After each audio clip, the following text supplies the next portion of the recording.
The unsurpassed, penetrating and perfect truth is seldom met with, even in 100,000 myriad kalpas. Now we can see and hear it. We can remember and accept it. I vow to make the Buddha's truth one with myself. Homage to the Buddha, homage to the Dharma, homage to the Sangha.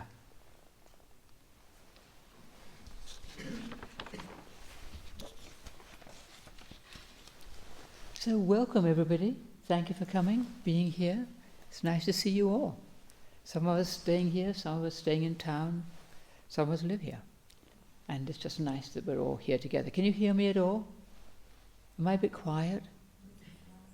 Maybe I'll try and speak up a bit. What do we think? Is that better? I think it's better. Thank you, let's go with that. So, as you know, this week we're going to be studying the poem, that which is engraved upon the heart that trusts to the eternal. A long title, but it covers the whole thing. It's one that has been translated by Reverend Master Hubert, our dear translator who died some years back, and is in Buddhist writings, as you probably know. Well, this poem has traditionally been attributed to Kanshi Sosan, who is the third Chinese ancestor in our tradition. Well, some people say she didn't write it. It was written much later. People always say this kind of thing. She didn't write it. Somebody else wrote it. We have no idea who. I don't care. I'm going to assume she wrote it, because it doesn't matter who wrote it. It's the wisdom that comes across. It's really important. And it's just a beautiful text. If you've read it, you know. So, we're going to assume it's Kanshi Sosan, and I'm going to say just a little bit about her, but there's not a whole lot of information about her, actually. But one interesting thing is that Reverend Master Hubert thought that she was a woman because of the way the Chinese describes her in the Denko-roku, which is, as many of us know, written by the great Master Keizan, gives the life story of each of the ancestors from the Buddha's time right down to Keizan's master, Tetsukikai. Was it? No, it wasn't. He went down to Kono-jo. He didn't write about his own master. That wasn't polite. So Kanshi Sosan was one of these ancestors, but there's very little information about her background or anything. But Reverend Hubert felt that she was a woman. Now, when he translated the Genko-roku, he didn't think of that, so he made him a man. Well, who cares? Doesn't matter, actually. Because a person's gender is not always specified in Japanese and Chinese. They don't get, in our language, it's kind of male and female. In Italian and French, I mean, even tables are female and chairs are female, and, it's all, it's odd to think of a female table when you think about it, but anyway. And also the problem that Kanshi Sosan presented to her teacher was kind of like a woman's koan. There's something wrong with me. Can you help me with it? Because women often have the feeling there's something wrong with them. They're not good enough. They're not, strong enough. That, the inadequacy thing. And so Reverend Hubert felt that was why she might be a woman. And Reverend Master Koten tended to agree with him. Now, Reverend Master Jiyu, our teacher, asked Reverend Master Koten, who was quite a scholar also, to see if he could find any female ancestors in our lineage, because she was sure they were there. So he found a few, and one of them he felt was Kanshi Sosan, but we have no evidence. However, I'm going to call her she. Why not? And in the Denko-roku, this lineage of all the ancestors, there's a little story about how Kanshi Sosan meets her teacher. And her teacher was Bodhidharma's disciple, Tasso Eka, the one who sat outside his cave and in the snow and purportedly cut off his right arm, although people said he didn't really do that. It seems we don't cut off our arms. Anyway, but Reverend Master Koten's version of this is, suddenly a lay woman came forward and said to Tasso Eka, "Something is wrong with me. Can you help me? Can you take this away?" And Eka said, "Bring it out and show it to me, and I will help you." She said, "I have searched for the real nature of it all my life, but I've been unable to find it." And Eka said, "You've searched for it all your life, and you can't find it. Doesn't that tell you something about the nature of its existence, like it's not real? It's pointing to the illusory nature of the self. The self isn't a real thing. There's nothing wrong with you. It's fine. Doesn't matter if you're a man or a woman. It's just fine. So we're not going to worry. And in the Nenkaropa, there's a bit about, there's a chapter about, as I said, about this meeting and her life afterwards. And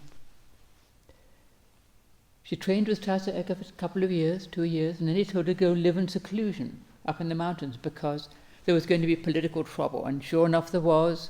Buddhism got persecuted, and she hid away for quite a while. But then when it was over, she emerged and she began to teach. And one of the things she did, so it would seem, was she wrote this poem, which has who wrote it? It's been studied in Chinese and Japanese monasteries, especially Chinese monasteries, ever since, because there's a lovely poem, and I'm really glad we're here to read it together, to study it. So that's her story, really. She's supposed to have died sitting in meditation during a Buddhist ceremony under a tree, very traditional, Who really knows whether she did or not? But anyway, that's what I know about Kanchi Sosan. If you were to poem or not, we don't mind. We don't worry. So, this is it's not a very long poem. In Buddhism we have so many long things. We've got the Abhidhamma Sutra, we've got the Pali Canon, we've got all these really long things. But this poem, compared with all of those, is comparatively short. And it seems somewhat simple in some ways, but of course it's really profound. And some of it is quite hard to understand, and some of it is really straightforward, but not necessarily easy to practice. I find it helpful to read it aloud to myself, without stopping to think about it all the time, because if you read it aloud, you don't keep stopping. You tend to keep going. And I would recommend doing it. Don't do it loudly. Don't annoy each other. But just read it quietly to yourself, aloud. Because when you're reading it silently, you tend to think, I wonder what that is, and keep going back, And that's okay. But to read it aloud and keep going, and just let it sink in, sort of let it percolate through, is, I think, a very helpful practice. It kind of bypasses the intellectual brain, which is, not to be trusted.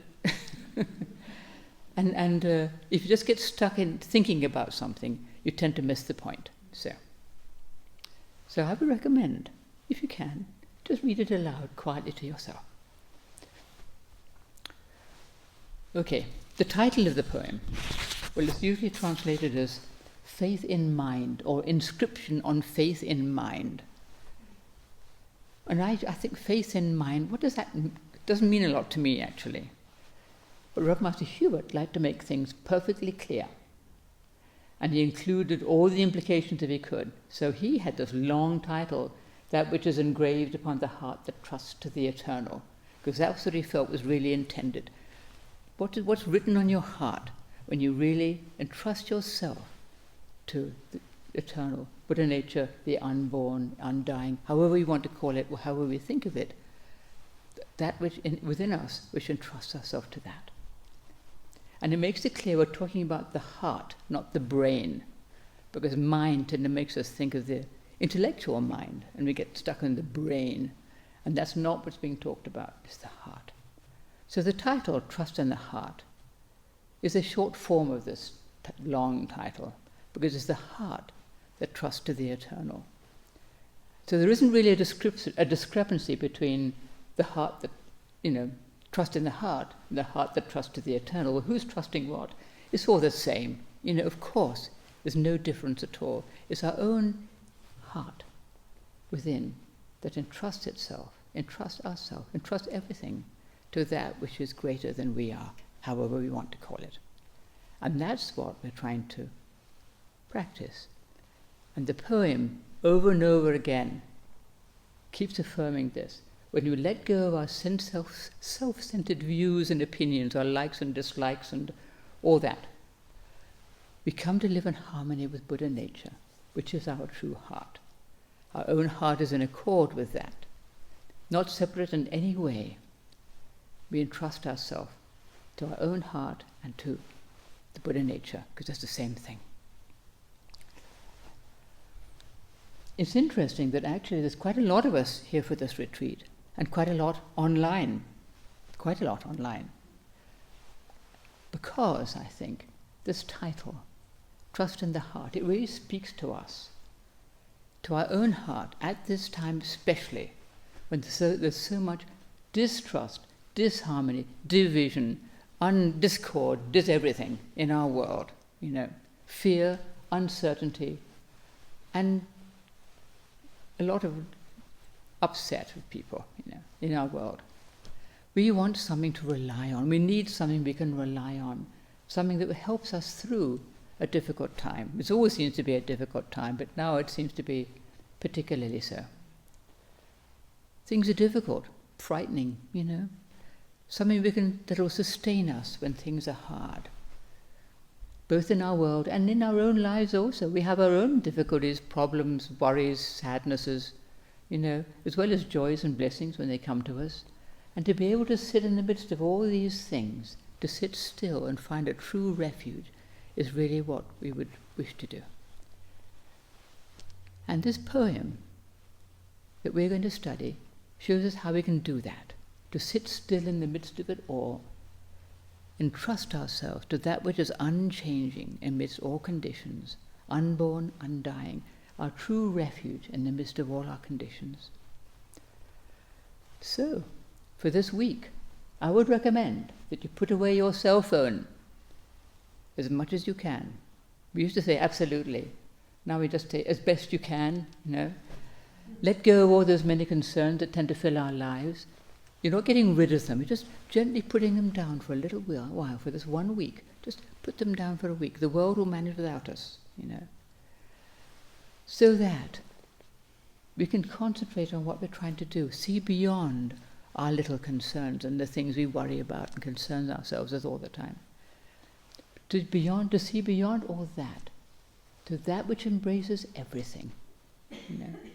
And the more we can do that, the more we'll derive benefit from this poem and from this week and what this poem has to teach us.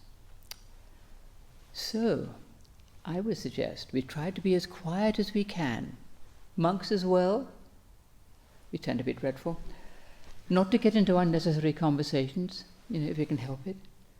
To practice faith and stillness as we train together in everything we do. And we're doing it all together, both us here and us online, all training together. So our online people are going to be with us for morning service, meditation periods, but they won't be looking at us. We won't be looking at each other, but they'll be sitting also with us. We're all sitting together, no matter where we are. And may we all have a peaceful and fruitful retreat together. And I wish you well. Thank you for coming. Thank you for being here. Thank you, online people, for being with us too. And that's our little talk. So we'll have a short meditation period, I think, and then Vespers. Thank you.